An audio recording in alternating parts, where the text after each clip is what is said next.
नमस्कार, आप देख रहे हैं 4 PM और मैं हूं आपके साथ निधि मिश्रा। जैसा कि आप सभी जानते हैं कि उत्तर प्रदेश में जो सियासत है, सियासी गहमा गहमी है, वो लगातार बनी रहती है, यानी कि गर्माहट बनी रहती है। फिर चाहे वो चुनावों को लेकर हो, परिणामों को लेकर हो, मंदिर मस्जिद को लेकर हो, कुछ भी हो, लेकिन सियासत आपको देखने को मिलेगी। और ये सियासत इस समय पर जो सबसे ज़्यादा देखने को मिल रही है वो है विधानसभा बजट सत्र। जी हाँ, बजट सत्र 18वीं विधानसभा का पहला बजट सत्र सामने आया है और ऐसे में दूसरा दिन बेहद महत्वपूर्ण रहा, क्योंकि पहले दिन देखा गया कि जहां पर राज्यपाल आनंदीबेन पटेल अपना अभिभाषण दे रही थी, वहां पर समाजवादी पार्टी के जो कार्यकर्ता है, समाजवादी पार्टी के विधायक है, उन्होंने इसका हंगामा किया, विरोध किया। जिस तरह से उन्होंने तख्तियां लेकर विरोध किया था कि जब आनंदीबेन पटेल भारतीय जनता पार्टी की उपलब्धियां गिना रही थीं, योगी आदित्यनाथ ने क्या क्या किया है इसको बता रही थी। ऐसे में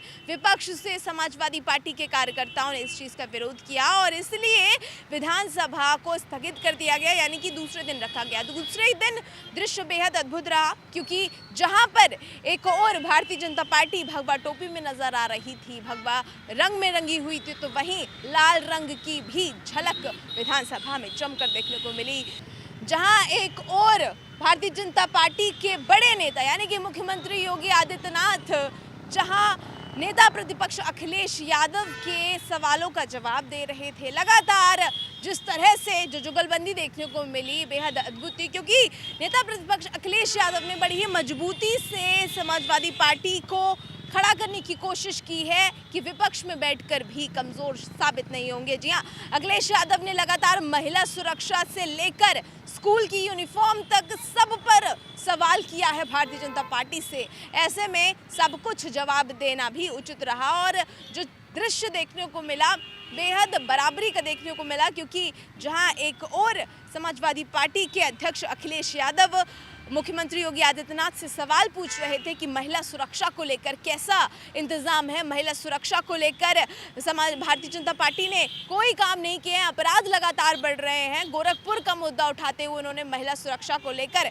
खूब तंज कसे हैं भारतीय जनता पार्टी पर। तो वहीं मुख्यमंत्री योगी आदित्यनाथ ने भी बड़ी ही सजगता के साथ उत्तर दिया है अखिलेश यादव को। लेकिन क्योंकि ये सत्र लगातार बेहद महत्वपूर्ण रखता है उत्तर प्रदेश में, क्योंकि पहला बजट सत्र है दोबारा से जब मुख्यमंत्री योगी आदित्यनाथ मुख्यमंत्री बने हैं, ऐसे में ये जो दृश्य है, ये जो झलक देखने को मिल रही है, तस्वीरें, सवाल जवाब का जो दौर है, ये जनता के लिए कितना लाभान्वित होगा कि सिर्फ राजनीतिक गलियारों में सिर्फ एक सुर्खियां बना रहेगा, ये सब तो वक्त बताएगा। लेकिन उन सब के बीच अगर उत्तर प्रदेश की बात आती है तो उत्तर प्रदेश में सबसे ज़्यादा तूल जिस चीज़ को दी जा रही है, जो सुर्खियां सबसे ज़्यादा है, ज्ञान व्यापी मस्जिद को लेकर लगातार सुनवाई, क्योंकि दिन पर दिन लगातार बढ़ती जा रही है। ऐसे में उत्तर प्रदेश की राजधानी लखनऊ से भी ये चीज़ें सामने आ रही हैं। टीले वाली मस्जिद को लेकर लगातार विवाद सामने आ रहा है, जहां पर पूर्व सांसद लालजी टंडन की किताबों का हवाला देते हुए,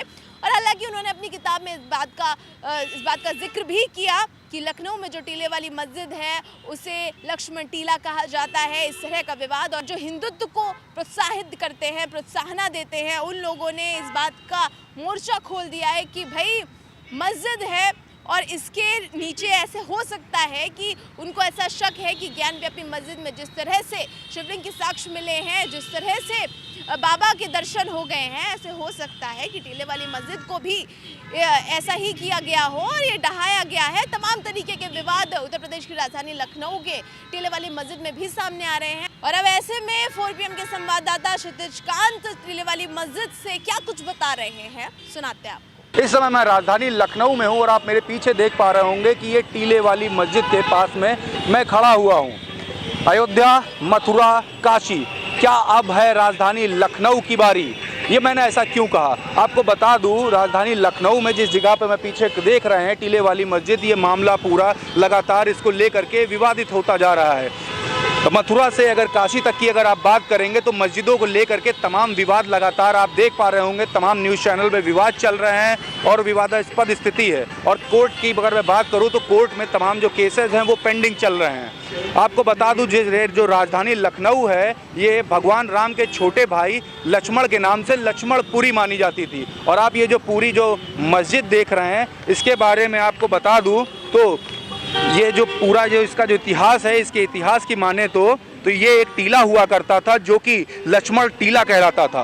और खिलजी वंश के समय यहाँ पर लक्ष्मण की एक गुफा हुआ करती थी जिसे शेषनाग गुफा कहा जाता था। कई बार इसे कई मुगल शासकों ने इसे तोड़ने का प्रयास किया। और अगर औरंगजेब के समय की अगर मैं बात करूँ तो यहाँ पर जो शेष गुफा थी उसे तोड़ दिया गया था और एक मस्जिद बनवा दी गई थी जिसे गुलाबी मस्जिद का नाम दिया गया। और अंग्रेजों के समय बात करूं तो तमाम हिस्टोरिकल जो डॉक्यूमेंट्स हैं, जो ऐतिहासिक जो दस्तावेज हैं उसमें लिखा हुआ है कि यहाँ पर घोड़े बांधे जाते थे। फिर सपा सरकार आती है और इसके दौरान कहा यह भी जाता है कि लक्ष्मण टीला से लक्ष्मण टीला का नाम बदल करके टीले वाली मस्जिद नाम दे दी गई।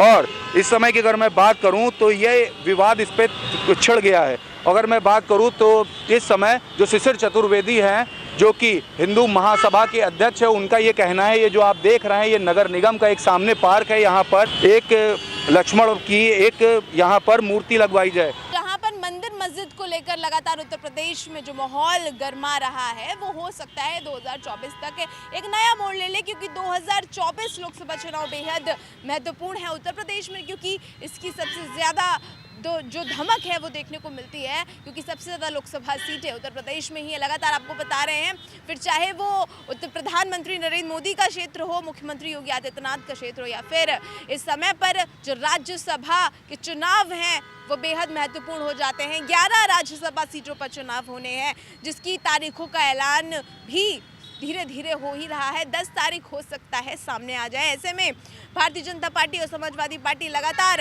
अपने जो उम्मीदवार हैं उनके नामांकन की बात सामने रख रही है और लगातार ये भी खुशफुसाहट सुनने को मिल रही है कि कांग्रेस के बड़े नेता, बड़े दिग्गज नेता कपिल सिब्बल हो सकता है कि समाजवादी पार्टी ज्वाइन कर ले। जी हाँ, ये एक बड़ी राजनीतिक फेरबदल होगा कि जहां कपिल सिब्बल एक बड़ा चेहरा रहे हैं, बहुत ही माने जाने रहे हैं नेता, और ऐसे में अगर वो समाजवादी पार्टी में जाते हैं तो समाजवादी पार्टी की तरफ से भी कई सारे मुद्दे रखे गए हैं। और कपिल सिब्बल ने हो सकता है ये भी रखा है क्योंकि राज्यसभा भेजने की तैयारी कर रही है समाजवादी पार्टी। हो सकता है कि कपिल सिब्बल का नाम और डिंपल यादव का नाम जो है राज्यसभा के लिए नामांकित किया गया है, नॉमिनेशन में भेज दिया गया है। समाजवादी पार्टी किस तरह से इस पूरे प्रारूप को सामने रखेगी ये तो वक्त बताएगा, लेकिन जो सीटें हैं यानी कि 8 सीटें भारतीय जनता पार्टी, उनमें से 3 सीटें समाजवादी पार्टी और गठबंधन आरएलडी यानी कि लोकदल पार्टी को जाएगा। और ऐसे में जयंत चौधरी का नाम भी लगातार सामने आ रहा है। तो जहाँ एक तरफ अगर 3 में से 1 सीटें जयंत चौधरी को राज्यसभा के लिए मिल जाती हैं तो समाजवादी पार्टी के पास सिर्फ और सिर्फ 2 सीटें बचती हैं। ऐसे में 2 सीटों पर किसका नाम जाता है, समाजवादी पार्टी सबसे ज़्यादा किस पर भरोसा जताती है, ये सब वक्त बताएगा। और इन सब को देखने के लिए आप देखते रहिए 4 PM। मैं निधि मिश्रा, नमस्कार।